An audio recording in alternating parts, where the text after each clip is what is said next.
नमस्कार दोस्तों, आप लोग कैसे हैं। उम्मीद है कि आप लोग ठीक ही होंगे। मैं पप्पू लाल यादव, देख रहे हैं Yadav music hit Bhojpuri news. तो बहुत बहुत स्वागत बा। अगर आप लोग अभी तक Yadav music hit Bhojpuri news को सब्सक्राइब नहीं किए हैं तो नीचे के लाल बटन दबाकर सब्सक्राइब कर दीजिए और साथ ही साथ वीडियो को लाइक कर दीजिए। तो दोस्तों, आप लोगों को बता दें कि प्रदीप पांडे चिंटू जी की फिल्म था दीदिया के देवर दिल ले गए।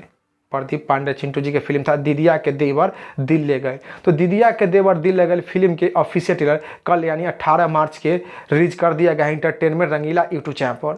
होली के शुभ अवसर पर प्रदीप पांडे चिंटू जी की फिल्म दीदिया के देवर दिल ले गए की ऑफिशियल ट्रेलर रिलीज कर दिया गया एंटरटेनमेंट रंगीला यूट्यूब चैनल पर। तो अगर आप लोग अभी तक प्रदीप पांडे चिंटू जी के सुपर डुपर हिट फिल्म दीदिया के देवर दिल ले गए के ऑफिशियल ट्रेलर आप लोग नहीं देखे हैं तो आप लोग भी जाइए इंटरटेनमेंट रंगीला यूट्यूब चैनल पर और देखिए और देखकर नीचे कमेंट बॉक्स में देखिए आप लोगों को देखने में कैसा लगा।